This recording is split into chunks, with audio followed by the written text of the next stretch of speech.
खुशियों के गीत सदा दिल से गाए जा,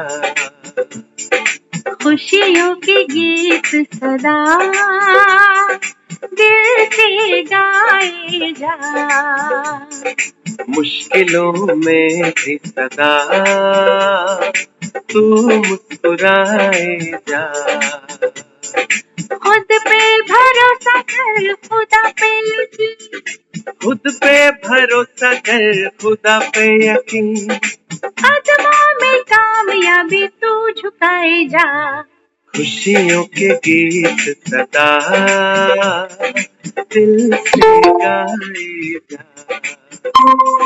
मुश्किलों में भी सदा तू मुस्कुराए जा। खुशियों के गीत सदा दिल से गाए जा, खुशियों के गीत सदा दिल से गाए जा।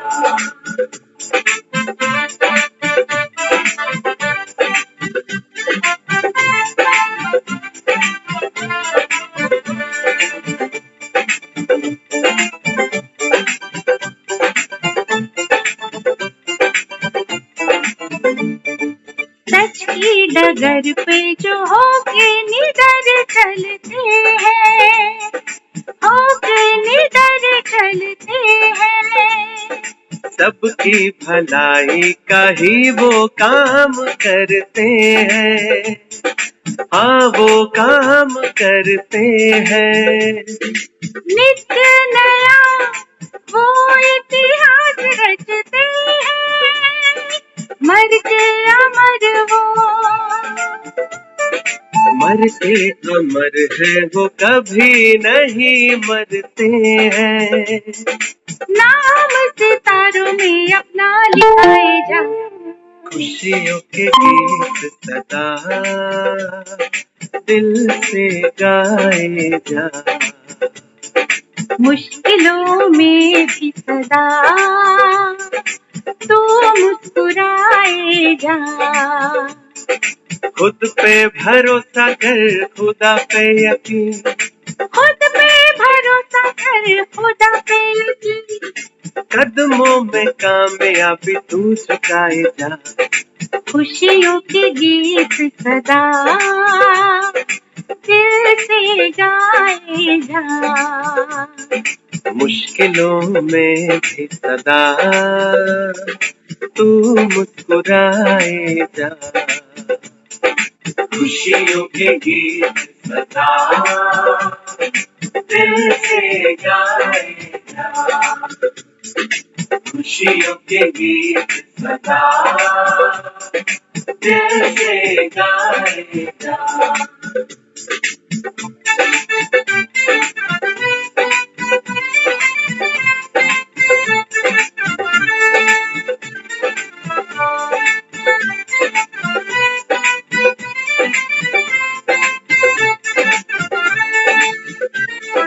चीर कर अंधेरों को सूरज जो निकलता है, सूरज जो निकलता है, बादलों से डर के वो राहें नहीं बदलता है, राहें नहीं बदलता है, कांटों में जो खिलता है शोलों में पलता है, गुल वो ही गुलशन, हाँ गुल वो ही गुलशन की तारीखें बदलता है, तूफान को भी तोहफा तू बनाए जा, खुशियों के गीत सदा दिल से गाए जा, मुश्किलों में भी सदा तू मुस्कुराए जा,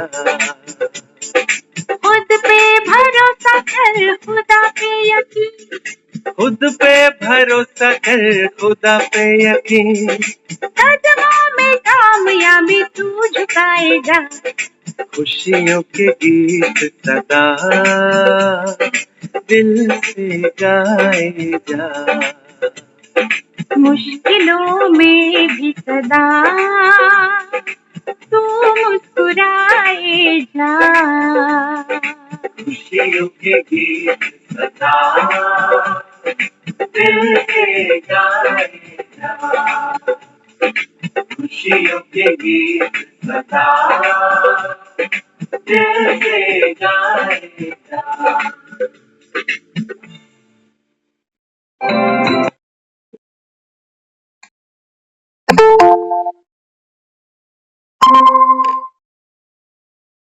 ओम शांति। ओम शांति दीदी। ओम शांति सभी को। तो खुशियों के गीत सदा दिल से गाए, मुश्किलों में भी तू सदा मुस्कुराए। कहना और सुनना अच्छा भी लगता है, आसान भी लगता है, लेकिन जब करने की बारी आती है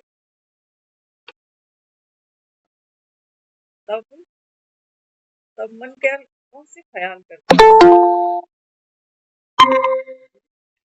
उस समय मन कौन से ख्याल करता है।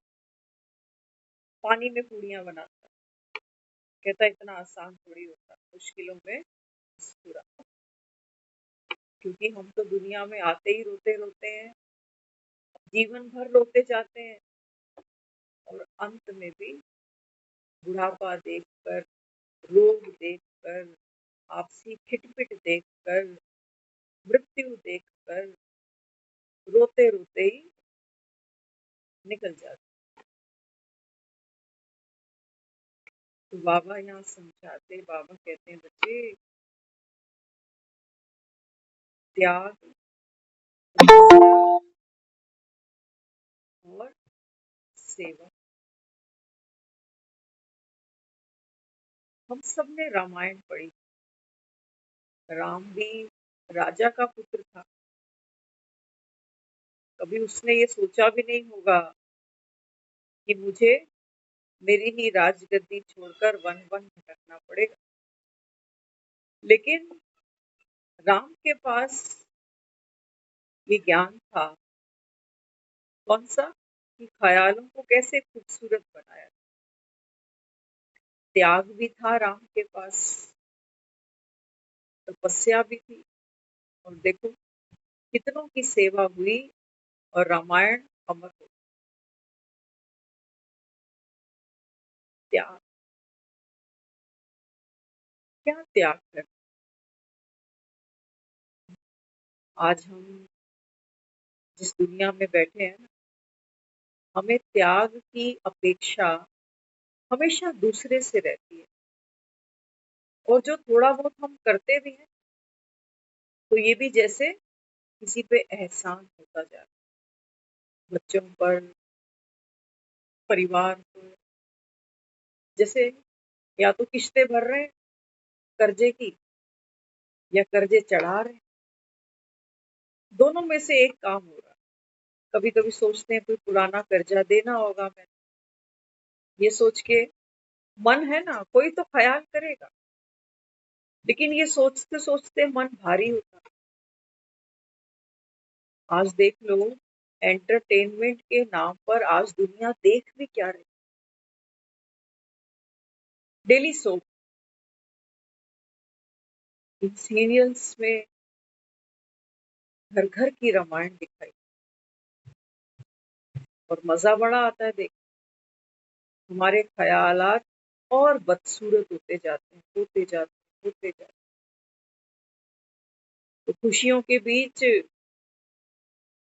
और बाबा कहता है बच्चे, मुश्किलों के बीच आपकी मन की स्थिति एक जैसी हो, ये बाबा कहता है बहुत बड़ी तपस्या है। राम जब पता था कि अगले दिन सुबह राज तिलक होने वाला है मेरा, तैयारियां तो यही चल रही थी, लेकिन रात रात में कैसे किस्मत ने पासा पलटा, और सुबह सुबह बन जाने की करी तैयारी। तो मुश्किलों के बीच मुस्कुरा। बाबा कहते हैं बच्चे, इस संगम युग पर ब्रह्मा बाबा, बाबा कहता है ये तो फर्स्ट एग्जाम्पल है त्याग का, तपस्या का और सेवा। बाबा कहता है ड्रामा में ब्रह्मा बाप की त्याग, तपस्या और सेवा ये नूंद है, और आप बच्चों का, बाबा कहता है, भाग्य ड्रामा में नूंद है। अगर ब्रह्मा ये त्याग, तपस्या और सेवा नहीं करता, बाबा कहता है तुम्हारा भाग्य थोड़ी बनता। आज सोच के देखो एक बारी, अभी तक हमने जितना भी ज्ञान को समझा है या यूज किया है, ऐसे कितने पेन हैं जीवन के जो सोचते थे कि मर के साथ ही ले जाने पड़ेंगे ये दुख दर्द, ये मन के बोझ, क्या उतर नहीं गए? सच के हम तो अपने अनुभव से कह सकते हैं बाबा ने हल्का कर दिया, ऐसे जैसे वो कहता है फरिश्ते हल्के हो। बाबा कहते हैं ये सारा तो खेल, खेल में बाबा कहते हैं बच्चे आना जाना ही, हार जीत, खोया पाया, संयोग वियोग, सब कुछ होगा। तू क्यों रोया? तू क्यों रोया? कैसे आई थी राम के घर से सीता? पावन पवित्र आई थी। बाबा कहते हैं परम धाम से तुम सब कैसे आए थे? शरीर थे तुम्हारे पास, वहां कोई किसी का माँ बाप भाई बहन थे? कोई भी नहीं। बाबा कहता है यहाँ आकर देखो। अभी हम किसी से थोड़ी देर पहले बात कर रहे थे, तो देखो दुनिया में भी ना लोग हर चीज के लिए मेंटली प्रिपेयर होते जा रहे हैं। एक आज ऐसा वीडियो आया सामने, साइंस, जो हमारे साइंटिस्ट हैं वो कह रहे हैं आने वाले कुछ समय में, कुछ सालों में, कुछ वर्षों के अंदर जो मनुष्य जाति है ना, ये विलुप्त होने वाली है, ऐसा वो अनुमान लगा रहे हैं। कारण क्या है? कारण वो कहते हैं आने वाले समय में बैलेंस तो अभी से ही बिगड़ रहा है, आप देख रहे हो। इतनी गर्मी हमने पहले कभी महसूस नहीं करी, हम सभी ने, सिर्फ दिल्ली की बात नहीं करेंगे, है ना। तो किसी से बात हो रही थी पुराने समय की, कि हम वो जनरेशन है जिनके घरों में कूलर भी बहुत आराम से पहुंचा है, जल्दी कूलर भी नहीं आया हमारे पास। पंखे भी हमारे पास होते थे ना, आपको बताते हैं। तो जबकि हमारी तो 3 पुश्तें इलेक्ट्रिसिटी डिपार्टमेंट में ही थी, लेकिन उसके बावजूद भी हमारे जो ग्रैंडफादर होते थे, वो भरी दोपहर में, मई जून में 2 बजे, 2:30 बजे पंखा बंद करके कहते थे सब पेड़ के नीचे बैठो। रात को पूरे बरामदे में खाटें बिछती थी, खाट पे सोते थे सब। नीले आसमान के नीचे सोते थे, तारे गिनते थे, है ना। पानी की ठंडी बोतलें ऊपर छत पे ले जाके सोते थे। हमने वो समय निकाला, तब हमारे अंदर एक इम्यूनिटी थी। आज भी हमने, आज मॉर्निंग में क्लास अटेंड की, तो भाई एक आए हुए थे बाहर से, तो उन्होंने भी हमारी जीवन शैली के ऊपर बहुत विस्तार से बहुत सारी चीजों का वर्णन किया। तो अच्छा लगा, क्योंकि योगी बने हैं तो बाबा कहता है योगी माना तन जिनके निरोगी होंगे। बाबा कहता है त्याग, तपस्या और सेवा तो वही आत्मा करेगी, है ना। तो त्याग है पहला स्टेप। कौन सा? किस चीज का त्याग? बाबा कहते हैं बच्चे बुद्धि से देह का भान भूल जाओ। बहुत बड़ा त्याग है। बाबा कहते हैं यही तुम्हारे जन्म जन्मांतर के दुखों का बीज बना हुआ है। इसी के कारण आत्मा, बाबा कहता है, इतनी यातनाएं भोगती है। ये त्याग करो। और तपस्या क्या है? बाबा कहता है बच्चे आपकी तपस्या क्या है? बस एक बाप दूसरा। और सेवा क्या है? बाबा ने कहा जहां भी बैठो, घर में, दुकान में, दफ्तर में, बाजार में, मंदिर में, कहीं भी जाओ, बाबा कहता है क्या करो? बाबा कहता है त्याग की, तपस्या की और सेवा की वाइब्रेशंस फैलाओ।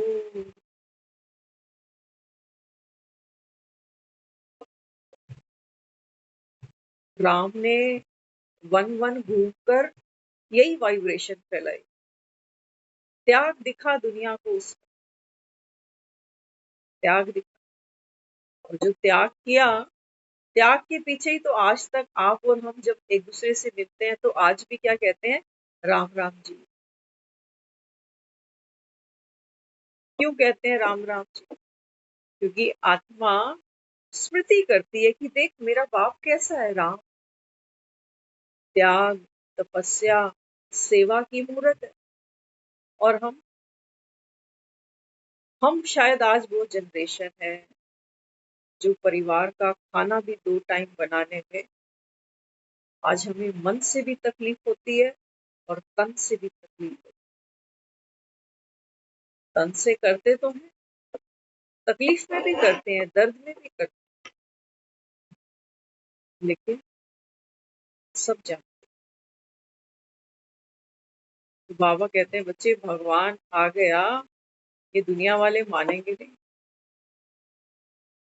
तो क्या करना पड़ेगा? बाबा कहते हैं बच्चे मेरा एक एक बच्चा त्याग, तपस्या और सेवा। इसके बाबा कहता है तुमको वाइब्रेशंस फैलाने। तो कैसे फैलाएं फिर वाइब्रेशन? तोते की तरह बोलते जाएं, मैं त्याग मूर्त आत्मा, तपस्वी आत्मा, सेवाधारी आत्मा। तोते के गले में कंठी पहना दे। बाबा कहता है रही मन हीरा कब कहे, लाख टकू फिर। बाबा कहते हैं बच्चे हद में तो तुम पाठ खेल ही रहे हो। बहुत त्याग किया है हमने हद के इस जीवन के लिए। किया है नहीं किया? बहुत किया। मुंह से किया, लोभ से किया। फिर बाबा कहते हैं बच्चे ये तो काम नहीं आया।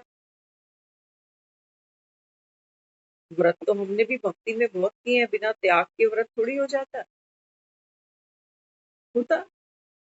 अभी निर्जला एकादशी आ रही है। आज भी ऐसे सोचो, इस टेम्परेचर में भी ऐसे कितने लोग होंगे जो सारा दिन भर में पानी नहीं पिए। तपस्या तो भक्त भी कर रहे हैं, लेकिन इनको चाहिए क्या? इस भक्ति की जो शक्ति है।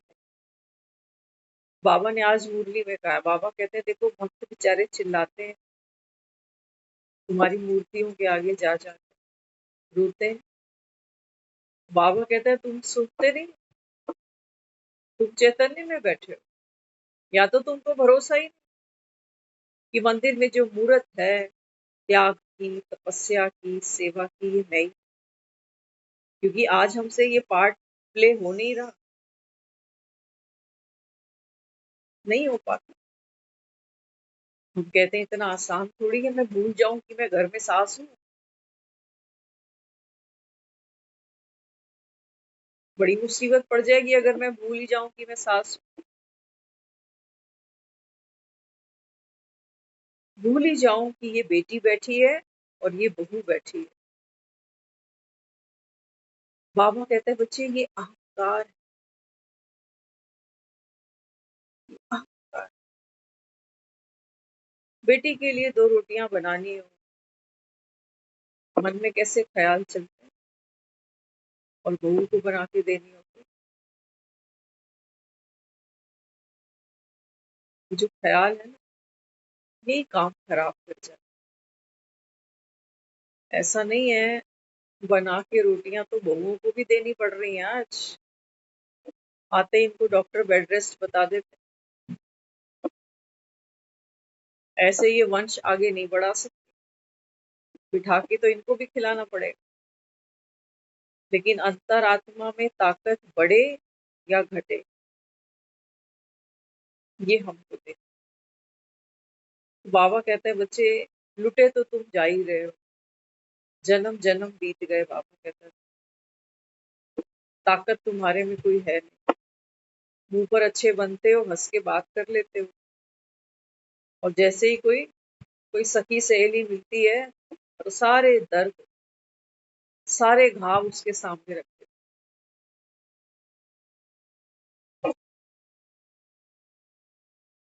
सेवा बाबा कहता है वो जो खुशी से की जाए।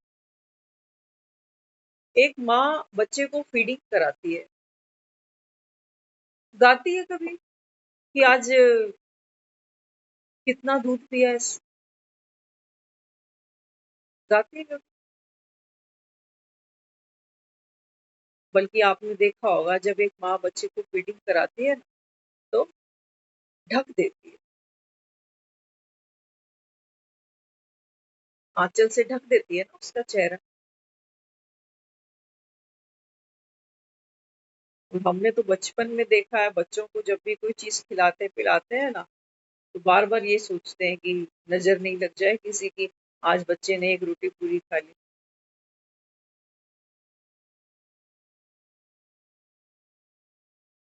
तो बाबा यहाँ क्या समझाता है? बाबा कहते हैं बच्चे भक्त आत्माएं तो रोती हैं, चिल्लाती हैं, लेकिन जब आपकी तरफ से उनको कोई रिस्पॉन्स ही नहीं मिलता, तो बाबा कहता है फिर वो रो रो के चिल्ला चिल्ला के बेचारे चुप हो जाते। बाबा कहते हैं बच्चे नगाड़ा तो तुमको बजाना पड़ेगा, नगाड़ा तो बजाना। सोचो भगवान मिला, बाबा कहता है तुमसे, ये जो शरीर है ना, यही बाबा कहता है बच्चे तुम्हारे दुखों का बीज बन जाता है। जवानी रही नहीं, बुढ़ापा देख देख के रो रहे हैं। बुढ़ापे में लोगों की ज्यादा जरूरत पड़ेगी, लाइफ पार्टनर भी बीमार होगा, क्या मालूम पास होगा या नहीं होगा। बच्चे बच्चे और रिस्पॉन्सिबल होंगे अपने फैमिलीज में, अपनी जो भी धंधा दूरी सब कर रहे हैं, किसके पास समय है?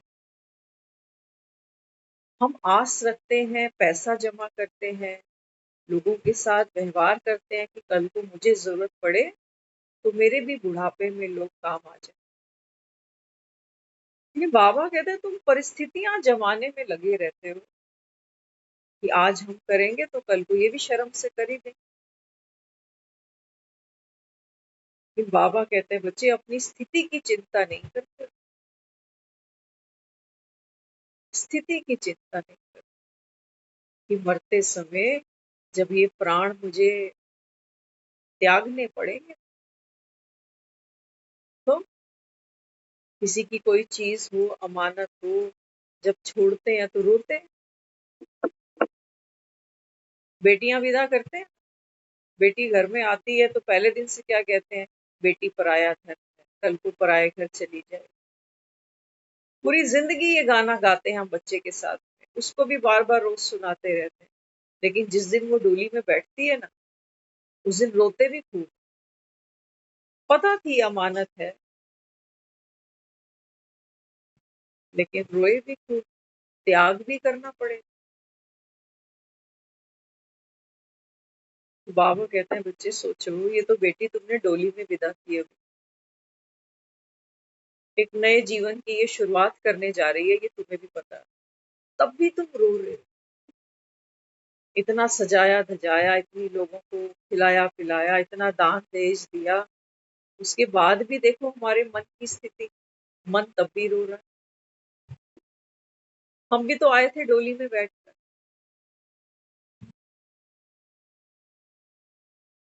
तो बाबा कहते हैं सोचो, अभी तो कोई घर से दूसरे घर में जाके ट्रांसफर हुआ, तब तुम रो रहे हो।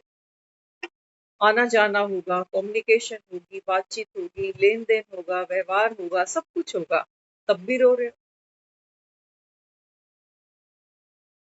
और दुनिया से जब जाना होगा, बाबा कहता है फिर ये कैसे मान सकते हो कि खुशी खुशी दुनिया से निकल जाए? दुख तो होगा ना, दुख तो होगा। बाबा कहते हैं होना तो नहीं चाहिए। सब जानते हैं कि दुनिया में हम सब मुसाफिर हैं और एक दिन वो आने ही वाला है जब हमको यहाँ से जाना ही है। ना धन रोक सकेगा, ना संबंधी रोक पाएंगे।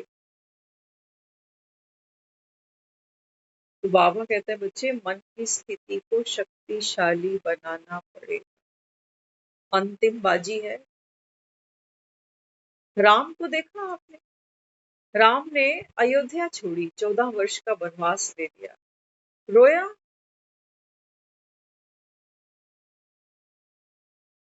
रोया, किसी को दुहाई दी कि तेरी वजह से, तेरी वजह से। संकल्पों से रोया।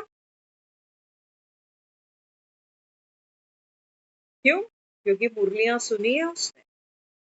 जानता है कि ड्रामा जो है ये कल्याणकारी है।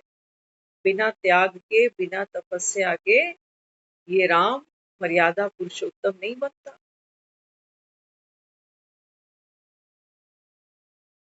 तो बाबा कहते हैं बच्चे त्याग, तपस्या और सेवा। अब ऐसा तो नहीं कि हमको घर से कहीं वन में जाके वनवास काटना है, मतलब तो ये है हमारी जिंदगी भी कोई वनवास से कम नहीं है ना। कितना भी यहाँ हमको सुख मिल जाए, कितना भी वैभव मिल जाए, लेकिन बाबा कहते हैं बच्चे तुम भटकते जा रहे हो, भटकते ही जा रहे हो। कहीं मन का सुख, मन की शांति तुमको मिली? मिली? इसी को तो बाबा कहता है कांटों का जंगल है ये दुनिया। इसको बाबा रौरव नर्क कह रहा है, यही कुंभी पाक नर्क है। इन्हीं नरकों का बाबा कहता है तुमने शास्त्रों में वर्णन सुना पड़ा है, लेकिन बाबा कहता है अहो मम माया कि तुम इस दुनिया को नर्क मानते ही नहीं। अभी थोड़ी देर पहले हम एक मार्केट का चक्कर लगा कर आए। आप बिलीव नहीं करोगे,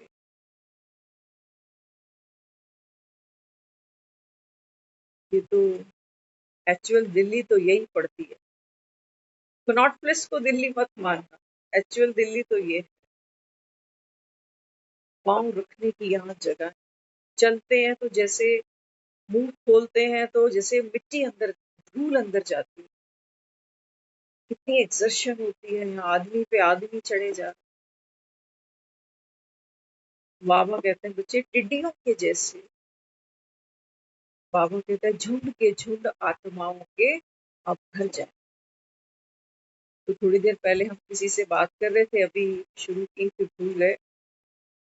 तो वो हमको बता रहे, कहते हैं देखो हम ना कल परसों एक क्लिप आई मोबाइल पे, तो उसमें दिखाया कि एक योगा ट्रेनर है जो दूसरों को योगा सिखा रहा है। खुद स्टेज पर है और दूसरे लोग उसको कॉपी कर रहे हैं। तो कहते हैं उसने ना ऐसे ऐसे क्लैपिंग की और लोगों को लगा कि कोई पोस्चर कर रहा है। तो अचानक से उसका हार्ट अटैक हुआ और वो ऑन द स्पॉट खत्म। तो वो कहने लगे, कहते हैं देखो फिटनेस की बात करते हैं ना, फिटनेस करने वाले भी कौन से सिक्योर हैं। इसका मतलब ये तो नहीं कि हम फिटनेस करें। बाबा तो कह रहा है ड्रामा कल्याणकारी है। जो आत्मा अपने ऊपर मेहनत करती है, ये संस्कार वो साथ लेकर गई है।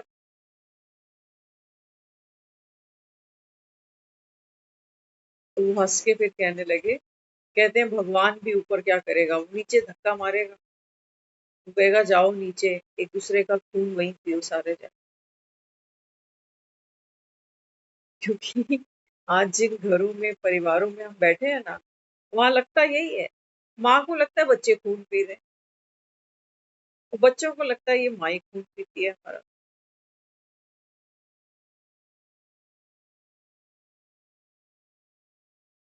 तो आज जो एक आयुर्वेदा शास्त्री आज आए थे सुबह क्लास में, तो उन्होंने भी एक पॉइंट बहुत अच्छा राइज किया। कहते देखो आज की मुरली में त्याग शब्द बाबा ने बार बार बोला है ना। तो कहते हैं देखो हमारे भी शरीर में जो भी बीमारियां लगती है ना, वो हम त्याग नहीं कर पाते, इस वजह से लगती है। तो त्याग किस चीज का? वो बताने लगे, कहते हैं देखो, एक ही ऐसी विंडो है जहां से हम खाना खाते हैं, मुख से हम खाना खाते हैं सर, लेकिन बाकी के ये जो विंडोज हैं सारी, यहाँ से त्याग होना चाहिए। हर रास्ते से कोई ना कोई गंदगी निकलती है। तो कहते हैं आज घर घर में लोगों को कॉन्स्टिपेशन है, कब्ज की शिकायत है। तो बहुत अच्छी उन्होंने एक चर्चा की। वो कहते हैं देखो, खाना खाते हो ना, तो पूछने लगे कितने लोग एक्सरसाइज रोज करते हो। बहुत फ्यू थे, बहुत से कम लोगों ने हाथ ऊपर किया। तो कहने लगे फिर खाना कितनी बार खाते हो?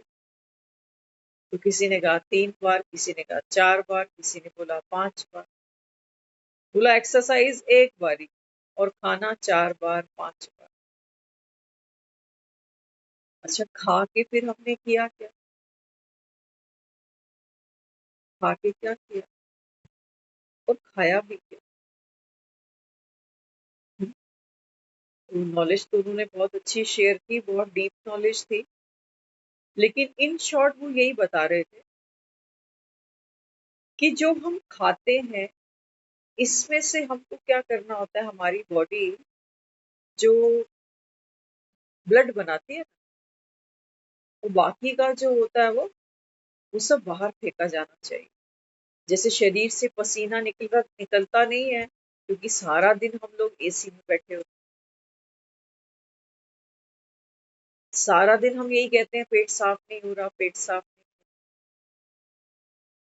तो बताने लगे, कहते हैं जब तक आंतों में गंदगी फंसी रहेगी और मन में बातें फंसी रहेंगी, आते और बातें। तो कब्ज सिर्फ ये नहीं है कि कॉन्स्टिपेशन का मतलब क्या। वो कहते हैं जब तक आप लाइट नहीं बनोगे, कॉन्स्टिपेशन होती क्यों है? क्यों हो रही है कॉन्स्टिपेशन? कुछ कहते हैं भारी खा लिया, जैसे पच ही नहीं, गैस बनने लगी।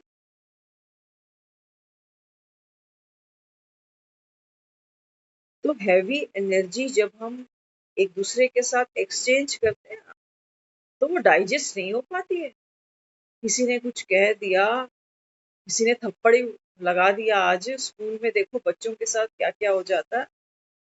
घरों में भी घरों में भी होता है, ऐसी बात होता है। तो जब कोई भारी चीज खाते हैं तो फील करते हैं कि पेट फूल रहा है, डकार आ रही है, अजीब सा फील हो रहा है, जकड़न महसूस होती है कि गैस पास ही नहीं हो रही, बार बार गैस बनती है।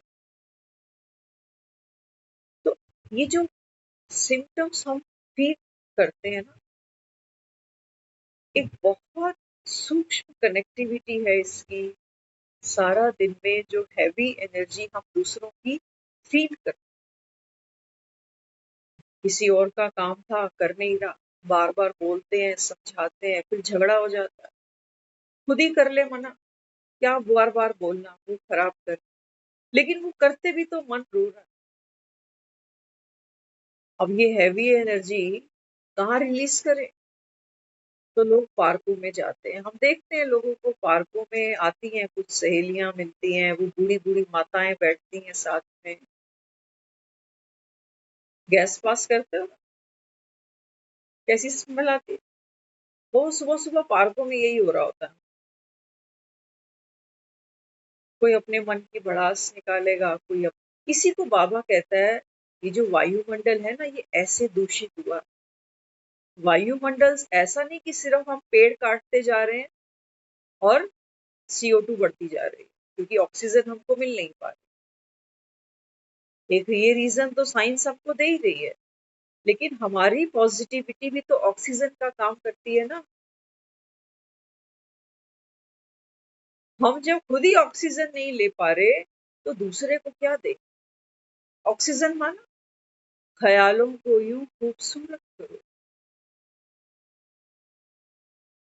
वो हमको नहीं आ रहा, वो ऑक्सीजन हम नहीं ले पा रहे, वो ऑक्सीजन हम दूसरों से मांगते हैं कि मैंने इतना किया, पूरा जीवन किया घर के लिए, बच्चों के लिए, रिश्तेदारों के लिए, आज मुझे जरूरत पड़ी, जैसे मैं लावारिस हूं, कोई है ही।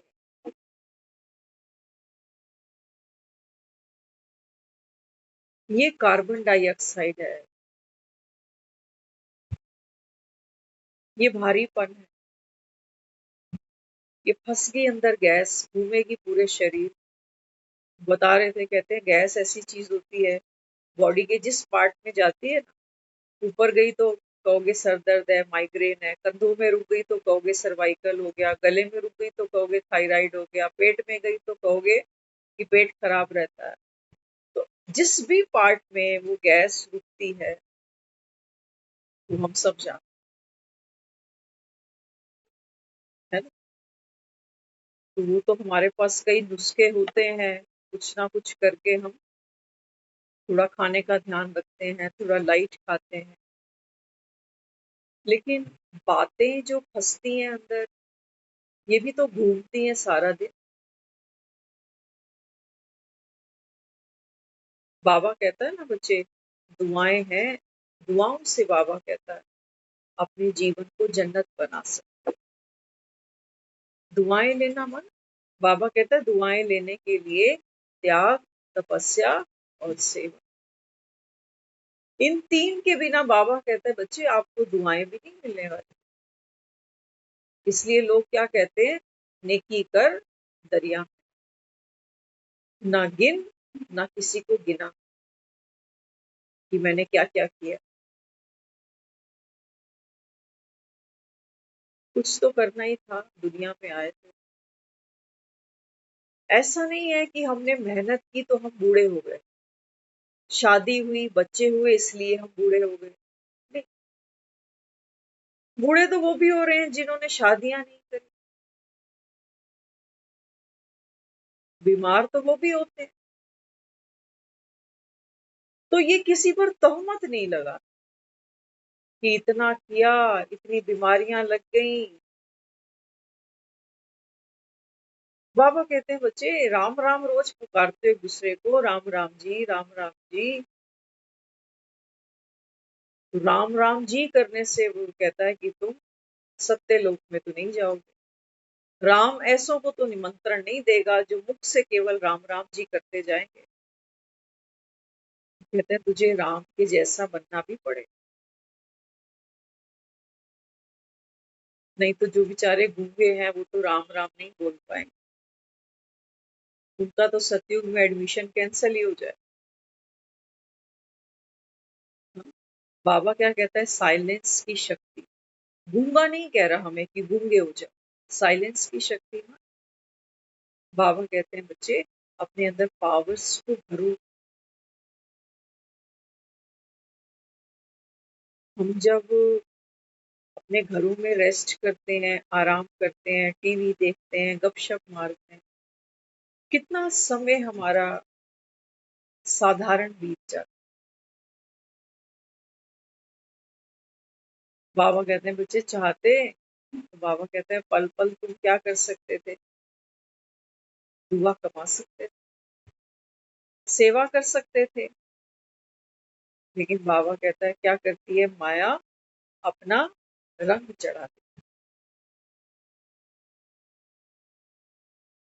तो इसलिए बाबा समझाता है, बाबा कहते हैं बच्चे कोई बहुत भारी पुरुषार्थ नहीं, तुम्हारा भाग्य बाबा कहते हैं तुम्हारे हाथ में है। अब बनाना है या बाबा कहता है इसको बिगाड़ना है, ये तुम चाहो। भगवान ने गीता का उपदेश दिया, राय दी, सच बता दिया कि देखो आप आत्मा इस तन के अंदर बैठी है, तन छूट जाता है, आत्मा अनेक तन लेती है, छोड़ती है, लेकिन आत्मा जब इस अंतिम जन्म में त्याग, तपस्या और सेवा, इन तीनों का बैलेंस जब बनाते हैं। अब राम अगर ऐसा करता कि त्याग तो कर दिया राजगद्दी का, लेकिन तपस्या भी करी, तपस्या भी करी, अपने जीवन को तपाया, उस जंगल जंगल लकड़ी काटी जाके, मेहनत की ना। हाँ? और जब सेवा का समय आया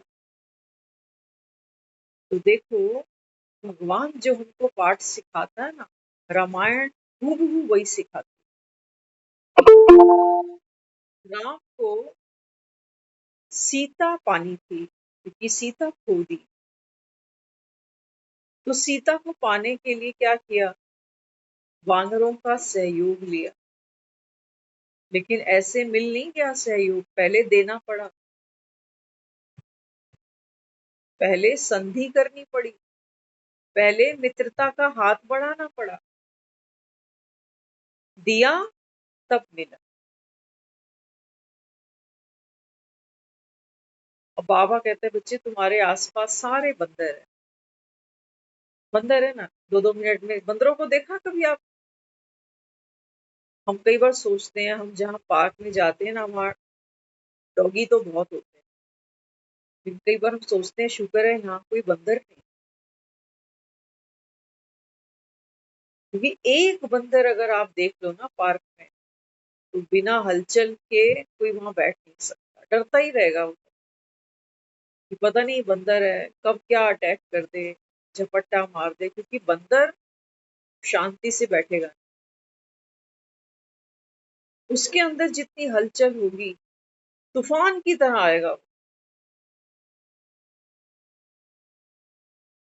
तो बाबा कहते हैं बच्चे, इस समय हर एक वानर में भी क्या है, मोह है, लोभ लालच है, अहंकार है, ईर्ष्या है। बंदरों को देखो ना, बंदरों में सब कुछ है जो इंसान के अंदर है, लेकिन बंदरों को भी लोग ट्रेनिंग देते हैं, आपने देखा होगा।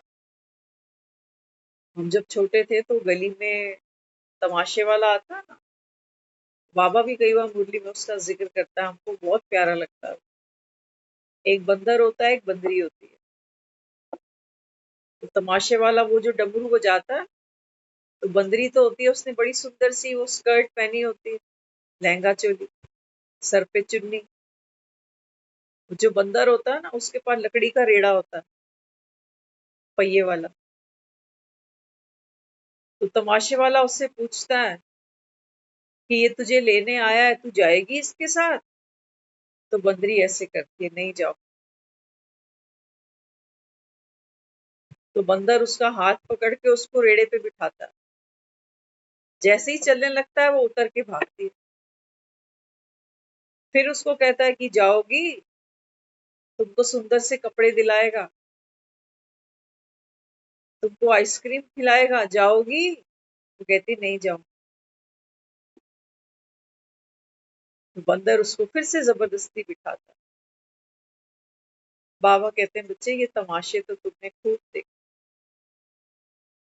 हाँ, बाबा कहते हैं बच्चे, मैं तुम्हें कहता हूँ बच्चे, अब घर जाना है। तो तुम भी बंदरियों की तरह क्या कहते हो, नहीं अभी नहीं जाना, अभी बच्चे छोटे हैं, अभी पोते देखे नहीं, अभी स्विट्जरलैंड नहीं देखा मैंने। बाबा कहता है बंदरी बनना बंद करो, घर तो बाबा कहता है तुम्हें जाना पड़ेगा। समझदार होगी वो बंदरी। तो बंदरों में क्या है, अलबेलापन है, नटखट है। तो बाबा कहता है देखो, ब्रह्मा को जब पता चला कि अब घर जाने का समय है, तो बाबा कहता है देखो कितनी समझदारी से त्याग, तपस्या और सेवा का पाठ बजाया, न केवल व्यक्त में बल्कि अव्यक्त पाठ भी बजाया। बाबा कहते हैं बच्चे खूब खाए पिए, खूब सोए, तो अज्ञान की नींद में सोए, आज भी सोते हैं। तो काम धंधों के लिए ही उठते हैं बस, हम किसी ने दुकान खोलनी है, किसी ने दफ्तर जाना है। आत्मा नर्तकी बन के नाच रही है, किस लिए? चांदी के सिक्के कमाने। बाबा कहता है सेवा करो, तो कहते हैं टाइम नहीं है हमारे पास में। अच्छा, घर में कोई काम हो ना, बुरा नहीं मानना, सच्चाई है, हम देखते ही हैं। कोई घर से चला जाता है ना, तो एक एक महीना लोग काम पे नहीं जाते, दुकानें नहीं खोलते, तो लोगों की शर्म आती है थोड़ी सी, कि लोग कहेंगे देख घर में इतना कुछ हो गया, हफ्ते में इसने दुकान भी खोली। तो हमको लोगों को दिखाना पड़ता है कि भाई मैं दुख में हूँ। और सचमुच पहले तो हमको अकल नहीं थी, लेकिन अब हम रियलाइज करते हैं। ऐसे लोगों को हम मिलते हैं, बात करते हैं, देखते हैं उनको। किसी ने शरीर छोड़ दिया, बहुत प्यारा था, और वाकई बाबा कहता है मुंह के धागों से तो सभी बंधे पड़े हो। तो बाजार नहीं जाएंगे, बाजार नहीं जाएंगे, शायद सब्जी तरकारी भी नहीं खरीदने जाएंगे, लेकिन ऑनलाइन शॉपिंग करें।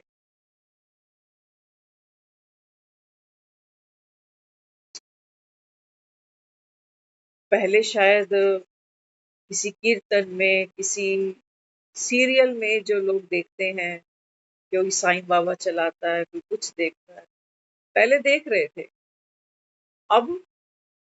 अब यूट्यूब पे प्रोग्राम खोलते हैं, लेकिन वो साईं बाबा देखने का मन नहीं करता, क्योंकि मन टूट गया कि साईं बाबा से भी तो कहा था बचा लियो, साईं बाबा ने भी सुनी नहीं। तो थोड़ा सा मन अंदर से नाराज है, दुखी है, लेकिन गंद खाने को तैयार कर। स्ट्रीट फूड कुछ तो करेगा ना, कुछ तो करेगा। बहती नदी है, कहीं तो बहेगी, उत्तर दक्षिण पूर्व पश्चिम कहीं तो बहे। हमारा मन भी बस ऐसे ही चला जा रहा है, पता ही नहीं क्या सोच रहे हैं।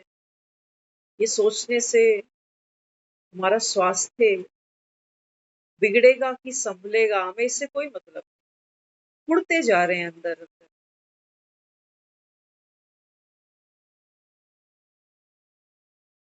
तो बाबा कहते हैं बच्चे, जितना बाबा कहता है इस नर्क के आकर्षणों का आप,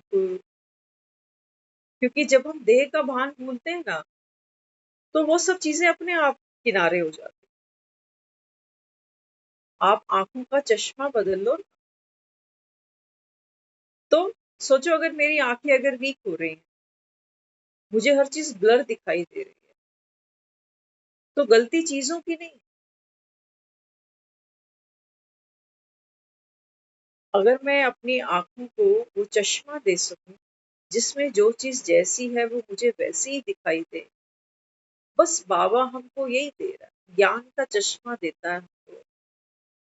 वो कहता है बच्चे तू देख, सबसे पहले इस चश्मे से ना अपने आप को देख, कि बच्चे मैं सच कहता हूँ कि तू ये शरीर नहीं है जिसकी तुझे बार बार चिंता होती है, बीमारी की, तकलीफ की, थकावट की, बुढ़ापे की, मृत्यु की। कहता है बच्चे ये नहीं है तू वो आत्मा इसके अंदर बैठी हुई जो अमर होती है। कौन कह रहा है? भगवान। देखो, आत्मा का जिक्र तो शास्त्रों में भी हमने पढ़ा है, और हमने ये भी पढ़ा है कि आत्मा पुनर्जन्म भी लेती है।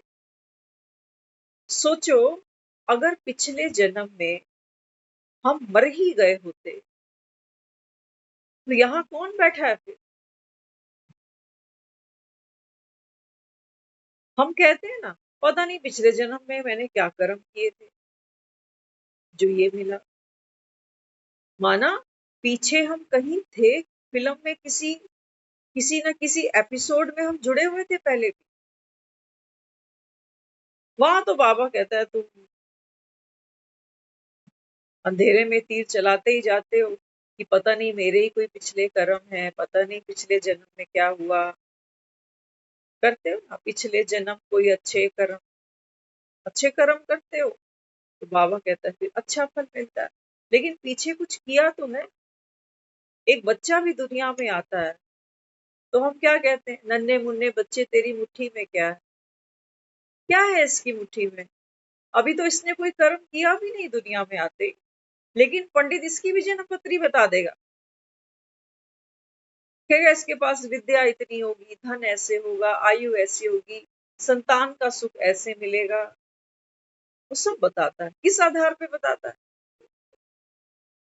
किस आधार पे बताता है? आत्मा पिछली ट्रेन छोड़ के इस नई ट्रेन में चढ़ी है। वो बताता है कि पिछली जर्नी इसकी यहाँ खत्म हुई थी, ये ऐसी ऐसी आत्मा है, क्रोध वाली है या शांत है, हंसमुख है या खड़ूस है, वो सब बताता है। नेचर बताएगा, स्वभाव बताएगा, कद काठी बताएगा। कैसे बता देता है? जैसे कोई किसान होता है ना, बीज हाथ में रखो तो बता सकता है कि ये बीज किस चीज का है, नॉलेजफुल है।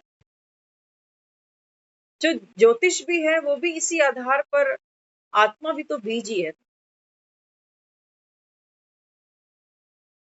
एक लेडी जब कंसीव करती है प्रेगनेंसी,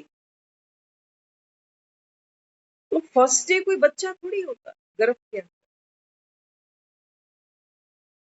अभी तो सिर्फ वो जो ब्लड रुका है ना, उससे अभी एक गांठ बनी है, धीरे धीरे धीरे धीरे डेवलप होगी, पार्ट्स बनेंगे बॉडी के, हड्डियां डेवलप होंगी, फेफड़े बनेंगे, किडनी बनेगी, लीवर, हर चीज धीरे धीरे डिजाइन होगी अपने अंदर अंदर ही। बाबा कहता है फिर उसमें आत्मा प्रवेश कर जाती है। कहीं मकान बनाओगे पहले, तब तो रहने घुसोगे उसमें।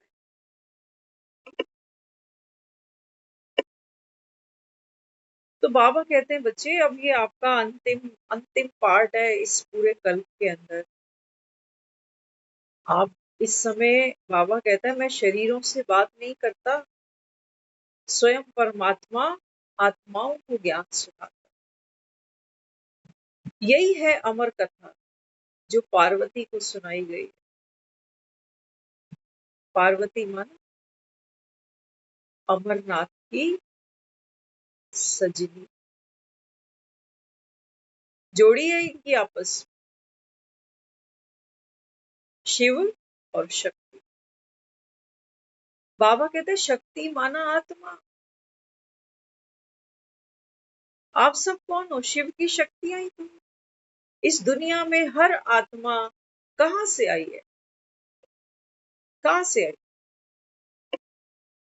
बाबा कहते हैं बच्चे मनुष्य सृष्टि का बीज मैं ही हूँ। आत्मा हर दुख में पहले मुझे याद करती है, भले ही मुझे ना पहचाने, लेकिन याद मुझे कर।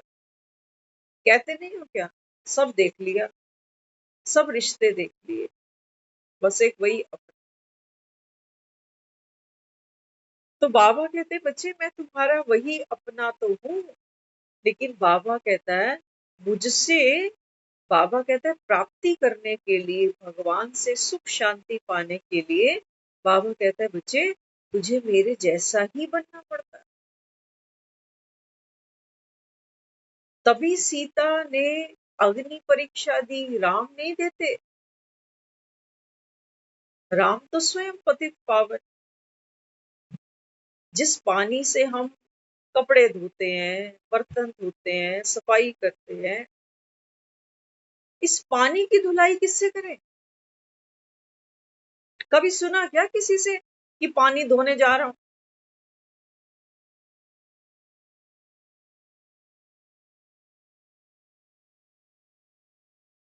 बाबा कहते हैं बच्चे आप आत्माएं खेलते खेलते खेलते मैली हो गई, मन पर मैल है, दर्द है ना, वो दर्द ही मैल होता है। जो अंदर अंदर हम रोते हैं कि मेरी माँ नहीं है, दुनिया की तो है, ये मैल है। मेरे पास उतना धन नहीं है जितने लोग मौज कर रहे हैं, ये मैल है। मेरे बच्चे मुझे पूछते नहीं, दुनिया के पूछते हैं, ये मैल है। बाबा कहते हैं बच्चे ये धुले कैसे? जितना संसार को देखोगे मैल और चढ़ेगी। क्योंकि दूसरे की थाली में घी ज्यादा दिखते हैं, दूसरे की बहुएं बड़ी अच्छी हैं। मेरी मनहूस ये महल है, दूसरे का पति अच्छा है, मेरा बेकार। तो जाओ दूसरी से पूछो बेचारी से, जिस तन लागे कहते हैं वो तन जाने। तो बाबा कहते हैं बच्चे आप क्यों घबराते हो, अग्नि परीक्षा दे दो। जितना सीता उस अग्नि परीक्षा में बैठे तो सही, वो अमृत वेला ना हमारी वो अग्नि परीक्षा ही है। बड़ा मजा है उसके अंदर, अगर नहीं है, शीतलता है, शीतलता है उसके, कोई आग नहीं जल रही है। क्योंकि हम तो देह के भान में है ना, तो हमको लगता है कि राम ने देखो क्या किया, धोबी ने धोबन दमकाई और राम ने सीता को बाहर कर। बाबा कहते हैं बच्चे आप सीताएं हो, तो रावण की जो दृष्टि पड़ी ना वो आप पर पड़ी, क्योंकि आप पहले पावन ही थे। सीता पर मोहित हो गया ना रावण। क्यों मोहित हुआ, क्यों मोहित हुआ? बाबा कहते हैं बच्चे माया, एक सफेद कपड़ा, एक साफ कपड़ा ही तो मैला होगा ना। बाबा कहता है ये नून थी ड्रामा, काम क्रोध लोभ मोह, बाबा कहता है ये सब तुमको मैला करने ही थे, तुम घबराओ नहीं। बाबा मैल मैं निकाल दूंगा, धोबी तो वो है ही, उससे बढ़िया धोबी आपको कहीं नहीं मिलेगा। और जितना आत्मा स्वच्छ होती जाएगी ना, आप महसूस करते जाओगे कि ये जो जीवन हमको मिला है ना, ये हीरे के जैसा जीवन है। इस समय बाबा कहता है आत्मा जो चाहे वो पा सकती है।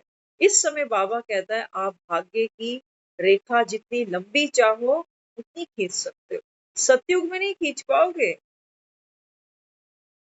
अभी खींच सकते हो बाबा। तो सीता, बाबा कहता है ये अग्नि परीक्षा में बैठती, कहती मेरी नींद नहीं खुलती, थक जाती हूँ मैं, काम भी तो करने हैं मुझे। बाबा कहते हैं बच्चे लाल रोशनी करते हो ना, जब अमृत वेला होता है सेंटर्स पे बाबा के रूम में लाल रंग की रोशनी की जाती है। लाल किसका प्रतीक है, अग्नि का। तो ये कोई वो अग्नि नहीं है जो लकड़ियां इकट्ठी करके आ तू बैठ मैं तुझे फूकू, वो तो दुनिया हमारा कर ही देगी लास्ट में जो करना, थोड़ी देर सब रो ही लेंगे। लेकिन बाबा कहते हैं बच्चे ये जो लाल प्रकाश है, वास्तव में तो बाबा कहते हैं ये यादगार है तेरी पवित्रता की, तेरे घर की। अपने घर में तू आत्मा देख कितनी सुख शांति से रहती है बीज स्वरूप में, बाप के समान बनकर घर जाती। तो अनुभव तो कर तू, सिर्फ रटने की बात थोड़ी। फिलहाल लाइट जब तक नहीं जलेगी हमारा योग नहीं लगेगा। बाबा लाल लाइट जगना माना ये नर्क जल रहा है बस सब। देखो तो सही इस नर्क को, जलते हुए अस्पतालों को जाओ दिखाओ। देखो तो सही जब कोई दुनिया से जाता है तो उसके घर में पीछे क्या होता है, बंटवारों के नाम पर कितनी लड़ाइयां चलती हैं। जाओ देखो तो सही उसके बैंक अकाउंट की कॉपियां कैसे खगाली जाती हैं, जाओ देखो तो सही। ये अग्नि तुमको नहीं दिखती, तुम जो जोड़ रहे हो नोट पानी, ये भी कोई खगा लेगा। और बाबा कहता है तूने ये इकट्ठा किया, जिसकी बाबा कहता है अभी सब मिट्टी में मिलेगा। बाबा कहता है नहीं तो ब्रह्मा नंबर वन आत्मा। बाबा कहता है इसकी त्याग तपस्या और अगर सेवा नहीं होती ना तो तुम्हारा भाग्य ही नहीं बनता। हमें कौन सुनाता ये मुरली, सुनाता है? अगर यज्ञ आगे ही नहीं बढ़ता, वहीं टायर पंचर हो जाता, तो ये भगवान का रथ हमारे और आपके घरों के आसपास नहीं पहुंचता, ये सेंटर्स यहाँ नहीं बनने थे। ये अश्वमेध यज्ञ है। ये घोड़ा राम का जगह जगह चक्कर लगा रहा है कि देखो राम आ चुके। दिखाया ना? अश्वमेध यज्ञ रचा। तो राम का घोड़ा है। राम प्रवेश करता है इस तन के अंदर, इस घोड़े में, इस ब्रह्मा रूपी घोड़े में स्वयं भगवान विराजमान। तो बाबा कहते हैं बच्चे तुम अभी भी खाली रह जाओ तो बताओ फिर मैं क्या करूं। त्याग करना सीखो। मलमूत्र का त्याग रोज करते हैं ना सुबह, कहते हैं पेट साफ हो गया। तो व्यर्थ की बातों का त्याग क्यों नहीं? क्यों दुख की बातें हमने छाती से लगा रखी हैं? बार बार सोचते जाते हैं उन्हीं बातों के बारे में। तो बाबा कहता है मुझे बच्चे कैसे चाहिए जो मुश्किलों में भी सदा मुस्कुराते हैं। बाबा कहते हैं बच्चे बस एक बाप को याद करते चलो। तो बाबा कहता है फिर आत्मा पावन बनती जाए। ओम शांति।